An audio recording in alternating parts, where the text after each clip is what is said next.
Charge in a non-uniform electric field, right? A uniform electric field looks like something like this.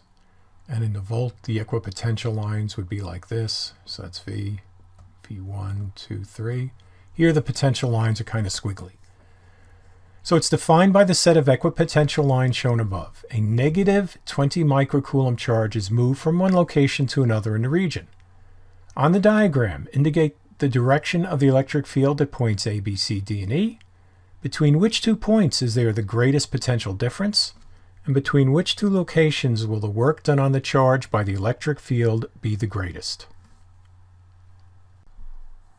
How much work is done on the charge by the electric field when moving from point C to D? How does this compare to the work done on the charge by the electric field when moving from point D to C? How much work is done on the charge by the electric field when moving from point A to B?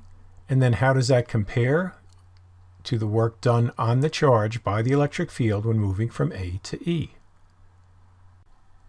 Couple more questions. Compare the magnitude of the work done on the charge in the process moving A, B, C, D, E to the magnitude of the work done on the charge moving from A directly to E. How much work is done on the charge moving from A, B, C, D, E, and then back to A?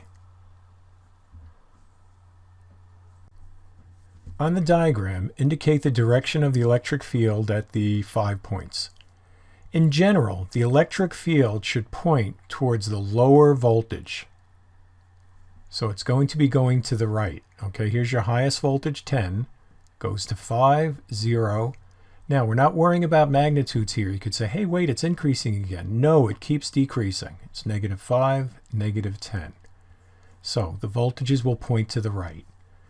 The electric field is always perpendicular to the equipotential lines. So see how it's perpendicular to A there and pointing to the right. Perpendicular to B. This guy got a little out of whack. We'll put him there. C down here. D perpendicular to the point. And E perpendicular that way. Between which two points is there the greatest potential difference? Well, at point A, you have 10 volts, and point E, minus 10. So the difference there, depending on which way you go, let's go left to right. So the minus 10, so this is your final voltage. Let's see, you go this way. Minus the initial is minus 20 volts. If you go the other way, it would be 10 minus a minus 10, if you're going this way, and that's 20 volts. In any case, the magnitude is the same, so the greatest range in voltage is between points A and E. Between which two locations will the work done on the charge by the electric field be the greatest? Well, the work done on a charge is its change in potential energy, and the change in potential energy is Q delta V, handy equation to have. And it comes, of course, from the definition of potential energy, where potential energy per charge is going to be voltage or electric potential. So work is Q delta V. The greatest potential difference is between A and E. So the most work is done moving the charges between A and E. How much work is done on the charge by the electric field when moving from point C to D, illustrated here? And how does that compare to the work done on the charge by the electric field when moving in the other direction? We have our handy work equation here. Work is Q delta V, which is going to be V final minus V initial. It's normally always final minus initial. And what's our final position? D. The initial is C. We plug in our values and make sure you use the sign. This is a negative charge. Make sure you put it in there. It's negative 20 times 10 to the minus 6 coulombs, right? Because it was minus 20 microcoulombs multiplied by 10 to the minus 6. The final voltage is negative 5 volts minus the initial, which is 0. And see how the negatives cancel out?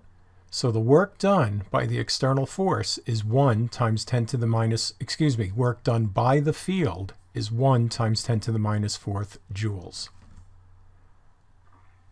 Now let's calculate the work done as the charge moves from point D to point C. Once again, we have work is Q, V final minus V initial. This time, the final destination is C, and D is the initial. We put in the charge, negative charge, final voltage of 0, initial of negative 5. So these two negatives cancel out, but then we still have this negative here. So our overall answer is the work done by the field is -1 times 10 to the minus 4th joules. Now you have to keep track of the signs, right? You had two negatives here and another negative. Why is the work negative? Well, the charge is moving in this direction. What's the direction of the electric field? The electric field points in the direction of decreasing voltage. So the electric field is in this direction. So it's opposite the motion, so it will do negative work. How much work is done on the charge by the electric field when moving from point A to point B? How does this compare to the work done on the charge by the field when moving from point A all the way over to E? Well, let's start with A to B. It's Q delta V, V final minus V initial, so it's VB minus VA. Here's our charge again, 5 volts, which is the voltage at B, minus 10 volts, which is the voltage at A, and we get the work done is 1 times 10 to the minus 4th joules. Hopefully you notice that the work done on the charge moving from A to B is the same as the work moving from C to D. The same amount of work would be required to move the charge any 5-volt drop. So also from B to C, and then from D to E, all will be the same work. So now let's just calculate going from A to E. Okay, so it's going to be my final position is VE, initial is VA, work equals Q delta V. Here's our charge again. Our final destination has minus 10 volts, minus a positive 10 volts over here, and we get 4 times 10 to the minus 4th joules. So from A to B, the voltage decreased by 5 volts. From A to E, the voltage decreased by 20 volts, 4 times more. We'd expect the work done on the charge when moving from A to E to be 4 times more work done on the charge when moving from A to B. And the math shows that our expectation, if you had it, was correct. Compare the magnitude of the work done on the charge in the process of moving A, B, C, D, E to the magnitude of the work done on the charge moving from A directly to E. So here's the long way around, over here, and here's the short way. We're going to find a very important point here. It doesn't matter what path you did.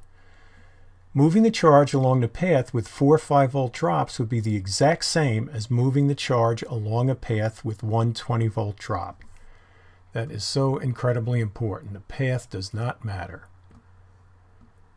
The work done on the charge depends on the change in voltage. That's it, the initial and final points. And in both cases, the change in voltage is the same, whatever path you took. You could even do something like this. And then finally wind up over here. Same thing, same work done. How much work is done on the charge in the process of moving A to B, C to B to C, C to D, D to E, and then E back to A? Well, just using the equation, work is Q delta V, our initial and final voltage are both 10, so 10 minus 10 is 0. There is no work done. So when the charge starts at point A and ends at point A, there's no change in voltage. So the net change in voltage is 0, the work done is 0. And what's happening here, the green path, you're doing positive work, 4 times 10 to the minus 4th joules. And on the red path, you're doing negative work, negative 4 times 10 to the minus 4th joules. Add them together, you get 0. Another key point, if you wind up back where you started from, the net work is 0.